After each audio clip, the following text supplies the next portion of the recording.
Your 28th annual Phyllis Schlafly Collegians Summit. I keep telling everybody, if you're watching college students, I'm seeing on the comments on our YouTube site, lots of college students and others.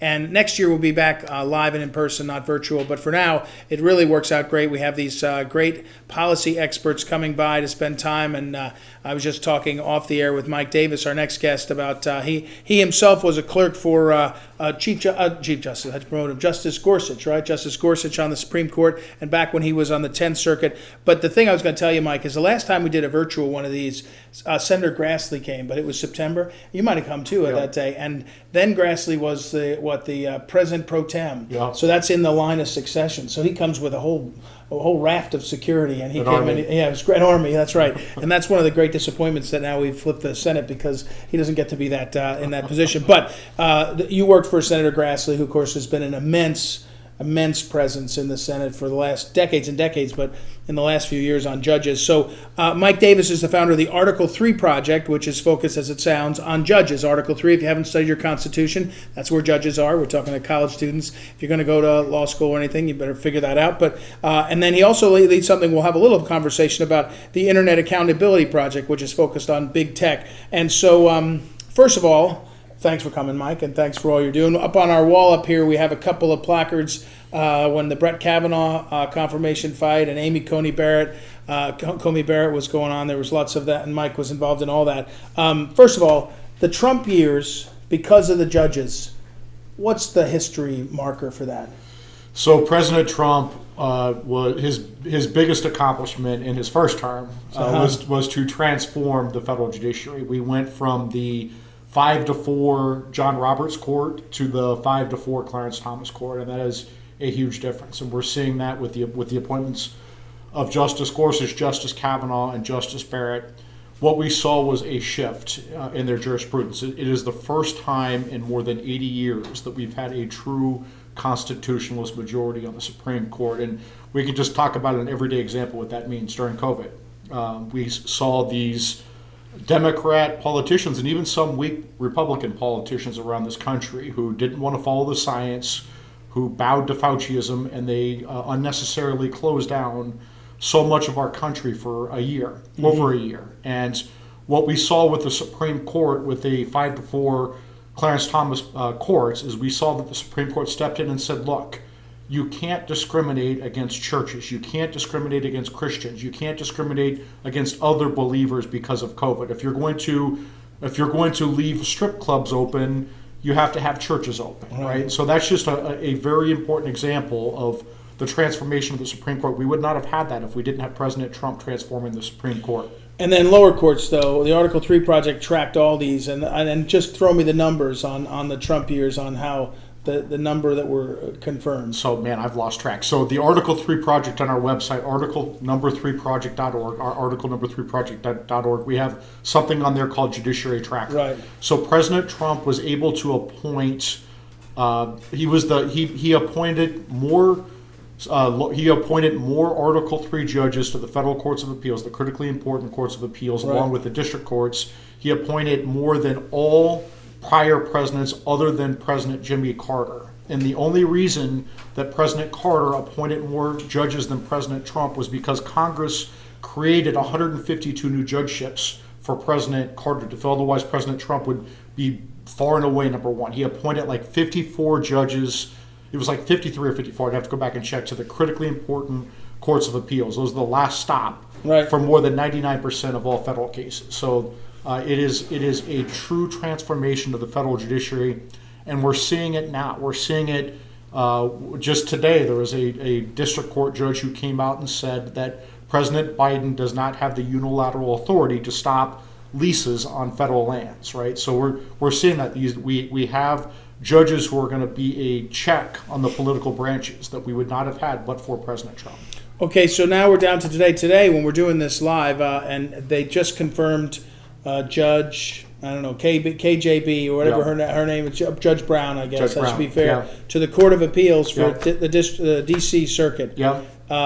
She's likely to be, could be a nominee to the U.S. Supreme Court. She's a leading contender. The D.C. Circuit is the second highest court in the land. It is a springboard. Justice Kavanaugh came from the D.C. Circuit. So did Chief Justice Roberts. So did Justice Clarence Thomas.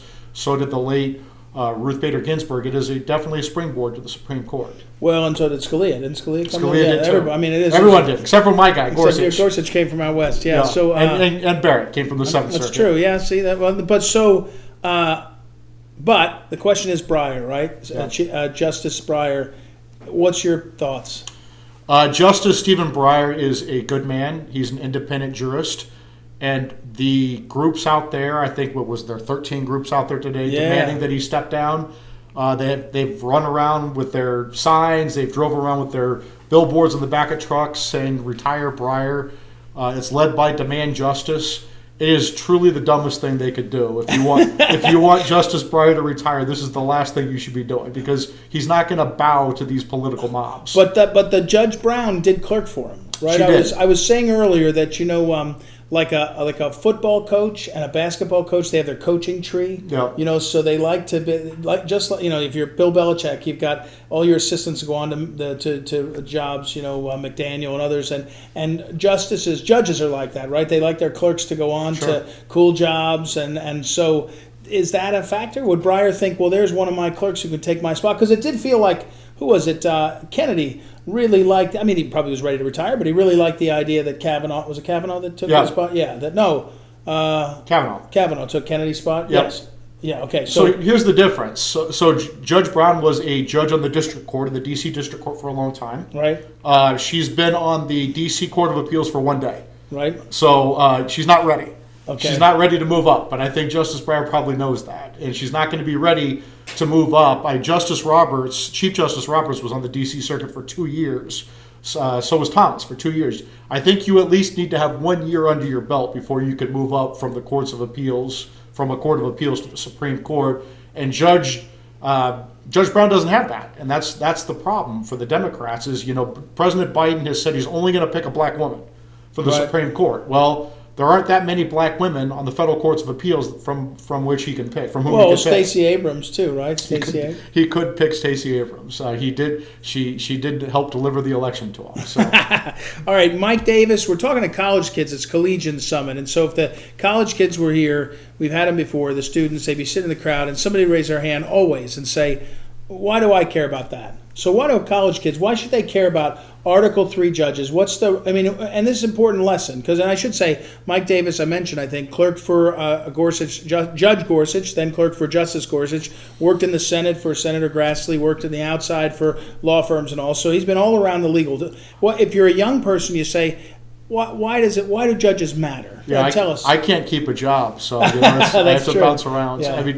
So I know it seems like an abstraction, but I think the last year should really hit home for everyone, especially college students, when they're saying you have to stay home. When you have Fauciism, when you have these politicians not following the science, that even after people are getting their vaccines and they're fully vaccinated, they're still being told to stay home. They're still being told to put on a mask. They're still being told that they can't go out in public unless they can't go to a concert unless you show your papers and show your COVID ID. I mean, you see what happens. We saw with Black Lives Matter. We saw with Antifa. We see what happens with these woke mobs, whether they're inside of government or outside of government, that these woke mobs can really trample over our rights and our lives. And we've saw that vividly over the last year. The last line of defense from these woke mobs, whether they're Fauciism woke mobs in government or they're woke mobs, breaking in to, these fancy stores to go look for bread. Right.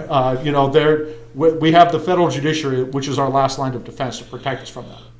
Two questions we've been asking all of our guests. One is conservative young people. They care about this. And what should they be doing right now to fight for judges? How can they play a role in the judges' fight? Well, they need to go follow us on Facebook and Twitter, Article Number 3 Project on Twitter, Article3project.org on our website.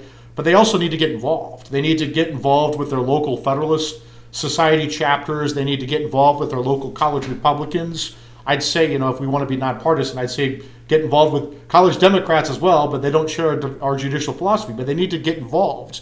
they need to be doing internships. I know that internships were shut down over the last year because of COVID, but they need to be applying to their home state senators. They need to be applying to their home state representatives. They need to get out here to D.C. and get involved in the fight so they can take those skills back home when they get tired of the swamp. Now, the question for you is, what we ask all the guests, what motivates you? You literally have a resume that you could make 15 times the money I bet you're making now if you went to a big law firm. That's right? true. You could go to a big law firm, they'd make you a partner, and you'd write briefs and all, and you'd have big clients that would pay you a fortune because of your skills and what your experience. And you do this. What motivates you for this fight, besides being Irish and liking a fight? So that's right. The late Phyllis Schlafly used to tell a joke as Irishman's walking down the street and sees a fight, and he goes over and taps one of the guys on the shoulder and says, "Is this a private fight or can anyone join in?"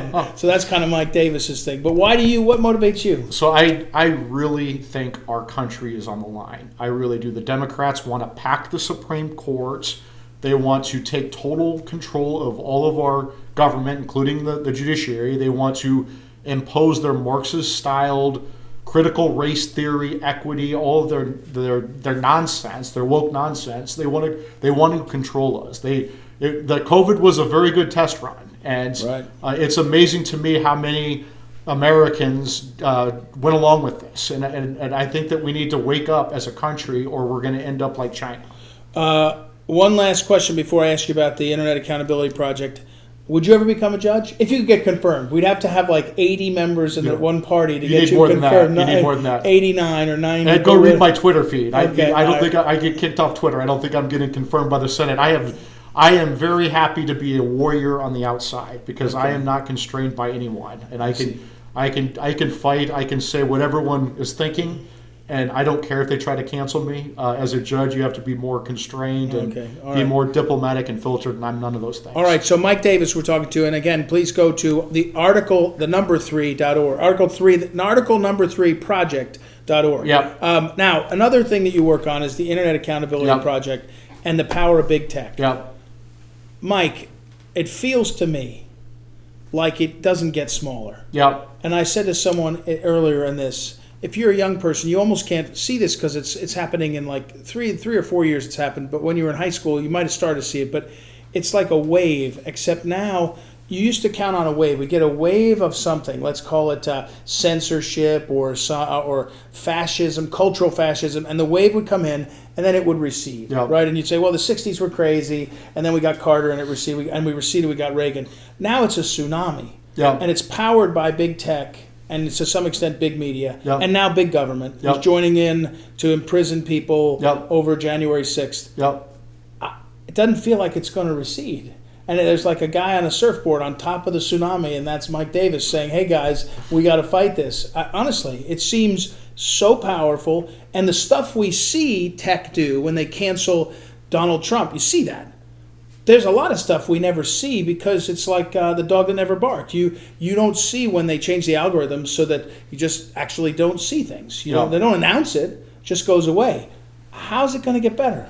So it's going to get better because I think we just landed on the beach of Normandy this week. We have antitrust legislation introduced, bipartisan antitrust legislation introduced in the House by Congressman Ken Buck, the great anti-big tech warrior, Ken Buck from Colorado. He is the Republican leader, House leader on the antitrust subcommittee in the House. He just introduced bipartisan legislation to rein in big tech, to actually update our antitrust laws so we can rein in big tech. There's bipartisan agreement there. Will Pelosi let it go? I think she might. There's bipartisan consensus for this. And then I tell you, my wife saw it in the paper, and she said, it's bipartisan. And I said, yeah, but I don't know if there's some Republicans that are on the side of big tech and some Democrats on the side of it. And she said, if they block this, I'll be so mad. As my wife said this, is so mad because she wants to see it. What happens if it goes to the Senate? Well, we just had a big breakthrough in the Senate where Senator Mike Lee the big tech monopolists have even lost the antitrust purist, Senator Mike Lee from Utah. He is the lead Republican on the antitrust subcommittee in the Senate. So you have Buck in the House and Mike Lee in the Senate. Mike Lee's on board with this? He's on board with different reforms, but he's still talking about changing the antitrust laws to rein in big tech. That is a monumental shift over the last 2 years. Will Biden sign it? I think he will. He just named Lena Khan as the chairwoman of the FTC, and she is great. She is a liberal, anti-tech, antitrust warrior, and she's on our side on these issues, and she's great. President Biden just named her as the chairman of the FTC today. And she was confirmed. She was confirmed. She was confirmed with Internet Accountability Project strong support. She got overwhelming bipartisan support, and President Biden just put her in charge of the FTC today, which is one of the 2 federal law enforcement agencies for antitrust. Okay. It's a big deal. There's a lot. Big tech, these big tech monopolists, trillion-dollar big tech monopolists, Google, Amazon, Facebook, Apple, along with their bar-fighting little brother Twitter, they had a very, very bad week. You're gonna be blocked on Twitter. Yeah, they're gonna kick me off again. How many times? How often? There's a friend of mine in Missouri. He gets put on Facebook timeout like every couple of weeks. Yeah. Literally, so I'm in timeout again. Yeah. How often do you get? I've gotten put in Twitter jail twice in the last 6 months.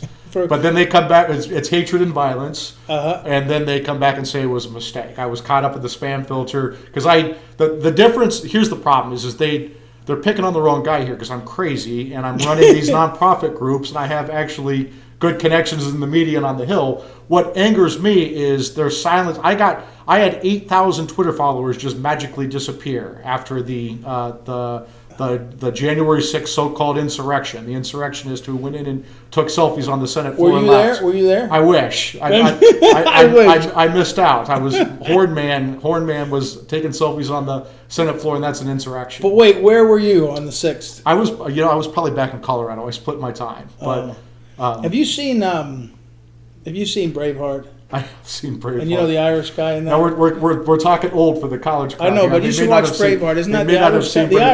Yeah, that's right. Yeah, okay. So, all right. So I got lost here. But there's really, I'm impressed. There's really antitrust. There's really movement on that. This is the real deal. And this is not some gimmick. There's a lot of momentum behind what's going on. And I think people need to look. I think young people, everyone needs to figure out which Republicans are joining these bills and figure out which Republicans are not, and ask the Republicans who are not joining these bills. We have big tech canceling conservatives, including a sitting president of the United States, President Trump. They're crushing small businesses. They're crushing competition. This is now a time for choosing for Republicans. What side are they on? Are they on the side of big tech monopolists? Or are they on the side of conservatives and other everyday Americans? Has President Trump taken a position on that legislation? Not yet, but there are a lot of Republicans, particularly in the House of Representatives, who talk a big game about big tech. Publicly, they're on Twitter talking a big game, and then privately behind the scenes, they're lobbying to crush everything that Congressman Ken Buck is doing.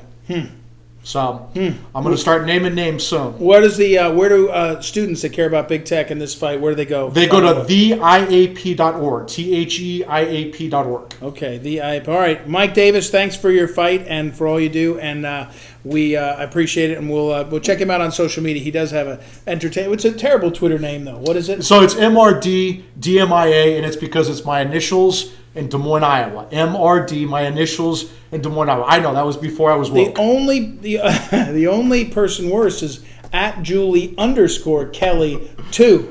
As if there's a second _Kelly. And how you think it's easy to get Mike Davis on Twitter? Well, but you could do Mike Davis Irish, or there you go. Irish Mike Davis. Mike Davis canceled. Yeah, I don't know. Okay, Mike Davis. All right, thanks, Mike. And we will take a little